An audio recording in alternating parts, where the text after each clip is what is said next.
1994. Bungie, a video game studio from Kirkland, Washington, begins to produce a series of video games under the name Marathon. These revolutionary first-person shooters are the first in the genre to introduce dual-wielding weapons and the voice chat in multiplayer matches, a grim specter of things to come. 2000. Black Monday, a name used throughout history for Mondays that see terrible events like riots and massacres. A name Apple computer fans use to describe Monday, June 19, 2000, when Microsoft purchases Bungie Studios. 2002. Bungie and Microsoft Game Studios release Halo, Combat Evolved, and cement their place in history. The game is critically acclaimed and applauded by fans. 2004. Riding on the success of the first game, and with the promise of online play, Halo 2 breaks video game sales records in pre-orders alone. With new Halo comes new online play and a new language of voice chat insults. Despite this, the game is a huge success. 2007. Halo 3 breaks the already massive precedent set by Halo 2 and becomes the largest entertainment launch ever, selling more in its first month than all other games combined, ever. The success is so great that it quickly makes Sony and Nintendo realize that they have no place in the video game market. Within the quarter, both are bought by Microsoft and absorbed into Microsoft Game Studios. 2011.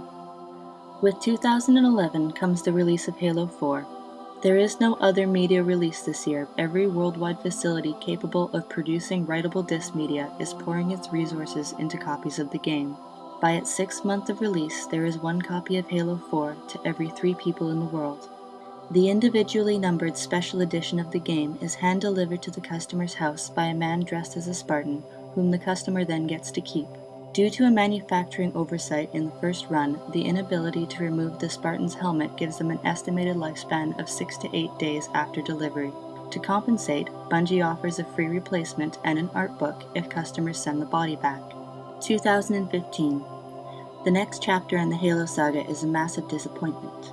Farmed out to Microsoft Game Studios' Nintendo branch, the cel-shaded Halo 5 Master Chief and Friends Superstar Adventures in Dreamland has such a lengthy introductory cutscene nobody starts playing the actual game before Halo 6 is rushed out for release less than a year later.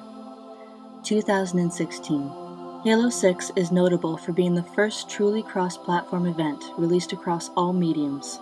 Table games, movies, comics, magazines, novels, radio plays, VR, TV shows, and home pregnancy tests. Halo is now such a massive cultural phenomenon it has become required curriculum in school. Despite the cross-platform tie-ins, the centerpiece remains the video game, selling 1.4 copies per person on the planet. Xbox creator Jay Allard is elected president, and one of his first acts is the renaming of the Grand Canyon to Blood Gulch. 2021. Halo 7 is notable not only for completely revitalizing the series, but also bringing about world peace. With everybody too busy playing online to fight, wars and disputes are now settled in 65,536 aside Team Slayer matches. In a world finding itself without violent conflict, the UN convenes and proclaims Jay Allard Master Chief of the world. Ownership of Halo is now mandatory, and it is a jailable offense to disconnect from an online game before its conclusion. Such infractions are punishable by the player having his gamertag revoked until they finish watching the opening cutscene to Halo 5. For most, this is considered a death sentence. 2026. Released on November 15th, now Halo Day, an international holiday, Halo 8 is the game that brings about both the end and a new beginning as a perfect storm gathers. Economically, the worldwide money system can't handle the population trading in its copies of Halo 7 to buy Halo 8. Only when the smoke of launch day clears is it discovered that no money has actually changed hands. Global birth rate, which had been steadily declining since Halo 3, now reached critical levels.